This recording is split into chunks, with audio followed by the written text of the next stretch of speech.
कि हमारा देश सदियों से, शताब्दियों से धार्मिक देश रहा है। भारत की धरती धार्मिक धरती है, भारत की धरती आध्यात्मिक धरती है।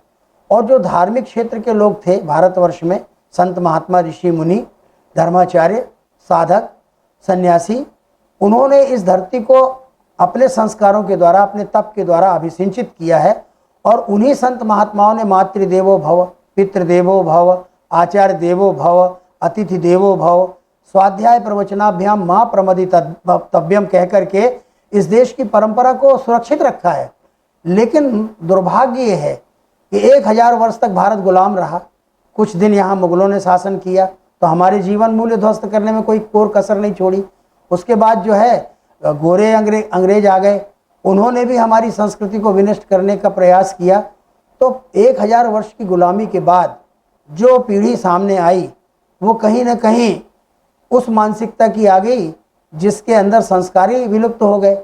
और जब देश स्वतंत्र हुआ तो स्वतंत्र होने की जो भूमिका है देश को स्वतंत्र कराने की, उसमें एक मंगल पांडे थे, बड़े संस्कारी व्यक्ति, वो अंग्रेजों की फौज के सिपाही थे। जब उनको कारतूस दिया गया तो पूछा गया इसको कारतूस को खोलें कैसे, तो उसका ढक्कन मुंह में लगा करके खोला जाता था। किसी ने बताया कि इसके ढक्कन में गाय के मांस की चर्बी लगी हुई है। तो उसने तुरंत वो ढक्कन फेंक दिया और उसने एक विद्रोह कर दिया कि हमारे यहाँ तुमने धन तो लूटा, हमारे यहाँ तुमने सब कुछ भ्रष्ट कर दिया, अब हमारा धर्म भ्रष्ट भी कर रहे हो। तो उसने विद्रोह कर दिया फौज में। और गाय का मांस सुन करके, गाय की चर्बी सुन करके भारत की स्वाधीनता का जो संग्राम था वो गाय के कारण प्रारंभ हुआ। और महात्मा गांधी के नेतृत्व में जब आंदोलन चला तो महात्मा गांधी कहते थे कि देश को स्वतंत्र कराना ये मेरी प्राथमिकता है, लेकिन स्वतंत्र भारत में अगर मेरी दूसरी प्राथमिकता है तो स्वतंत्र भारत में संपूर्ण गोवंश की हत्या पर पूर्ण प्रतिबंध लगाने का कानून मैं स्वतंत्र भारत के हुक्मरानों से बनवाऊंगा। लेकिन गांधी जी का स्वप्न भी ध्वस्त हो गया और वो कहते थे राम राज्य लाऊंगा, और राम राज्य की आधारशिला जो इस देश में रखी जाएगी वो सबसे पहले गौ माता की संपूर्ण हत्या पर रोक लगाने की कानून से रखी जाएगी।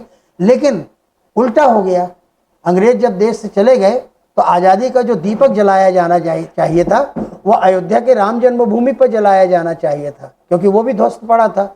लेकिन वो दीपक दिल्ली के लाल किले में जला और इसके कारण राम जन्मभूमि के लिए भी एक लंबा संघर्ष करना पड़ा। जो राम सवेरे उठ करके माता पिता को प्रणाम करते हैं, गुरु जी को प्रणाम करते हैं, माता पिता गुरु नावहि माथा, है प्रातः काल उठ के रघुनाथा, ये जो हमारी परंपरा थी ये राम राज्य की मुख्य शर्त थी।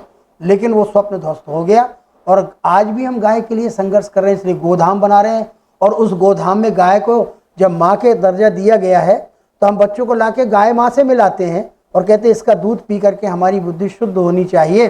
लेकिन अगर ऐसे देश में, गोभक्त देश में माताओं पिताओं की उपेक्षा हो रही है, वृद्ध हो गए माता पिता, उन्होंने कहा भाई उनको तो जो है वो ओल्ड हाउस में रख दो जहाँ पर वृद्धों के आश्रम बने। ये भारत की अवधारणा ही नहीं है।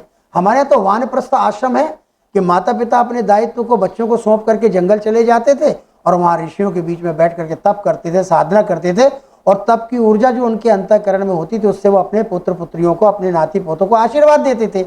अब उल्टा हो गया, हम वृद्धाश्रम में भेजने लगे, वहाँ उनके मुँह से आशीर्वाद नहीं निकलता। अब उनके मुँह से जो वहाँ कष्ट मिलता है, उनको जो तकलीफ है, उसके कारण कहीं ना कहीं उनके मन क्षुब्ध हैं और क्षुब्ध मन से वो कहते हैं भगवान ऐसी संतानें न देना जिन्होंने बुढ़ापे में सेवा करने के अतिरिक्त हमको यहाँ भेज दिया। तो ये सब बातें जब भारत में आ गई पश्चिमी अवधारणा के आधार पर, तो आज हमारी चिंता बढ़ गई। और फिर दूसरा, इस देश के प्रधानमंत्री जो प्रथम प्रधानमंत्री थे, उन्होंने इस देश को सेकुलर स्टेट घोषित कर दिया कि धर्मनिरपेक्ष राज्य होगा, ये धर्मनिरपेक्ष राष्ट्र होगा, जिसकी पहचान ही धर्म के आधार पर बनी, जिसकी पहचान ही अध्यात्म के आधार पर बनी, जिसकी पहचान गंगा यमुना की उपासना से बनी, जिसकी पहचान राम और कृष्ण और भगवान शंकर के 12 ज्योतिर्लिंगों की आराधना से बनी। यदि वे ही हमारे जीवन मूल्य ध्वस्त हो रहे हैं तो ये धर्मनिरपेक्ष राष्ट्र का परिणाम है। इसलिए 2014 से एक आशा जगी है। भारत के ऐसे प्रधानमंत्री आए जो सोमनाथ की धरती से आए और उन्होंने कहा नहीं, मुझे तो विश्वनाथ जी ने बुलाया है तो मैं विश्वनाथ मंदिर का भी उद्धार करूंगा। और राम जन्मभूमि का आंदोलन तो चल ही रहा था, कोर्ट कचहरी में चल रहा था। उनके आने के बाद हमारे आंदोलन को बल मिला और कोर्ट कचहरी अदालत से भी वो सारे निर्णय आ गए। तो एक हम स्वर्णिम भारत के निर्माण की ओर और फिर से प्राचीन भारत जो जैसा था उस अवधारणा की ओर हम बढ़ रहे हैं।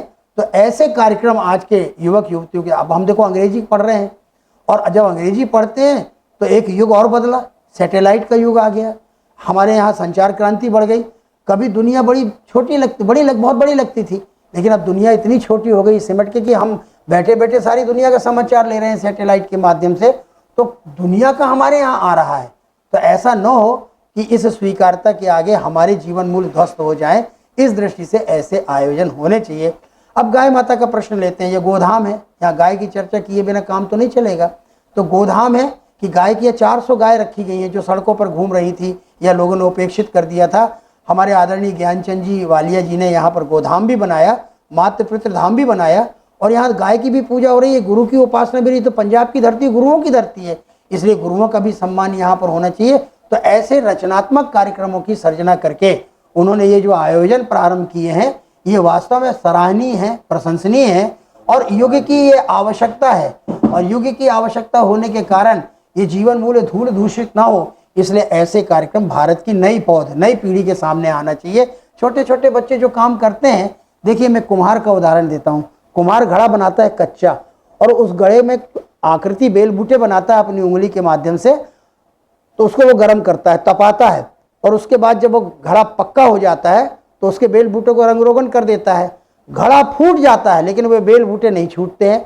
ऐसे ही हमारे नन्हे नन्हे कोमल बच्चों का हृदय उस कच्चे घड़े की तरह है जो आज माता पिता का पूजन कर रहे हैं, माता पिता की आंखों से आंसू बह रहे हैं। जो लोग यहाँ इकट्ठे हैं उनका हृदय भी विदीर्ण हो रहा है कि छोटे छोटे बच्चे कितने प्यार से अपने मम्मी पापा माता पिता का पूजन कर रहे हैं। तो ये दृश्य उनके अंतःकरण में जा रहा है, ये मिटने वाला नहीं है। जो संस्कार जाते हैं वो संस्कारों नान्यथा भवेत्, संस्कार कभी अन्यथा नहीं होते हैं। तो आज के युग में, आज के नए भारत के निर्माण करने में हमको ऐसे संस्कारों के अभियान चलाने पड़ेंगे।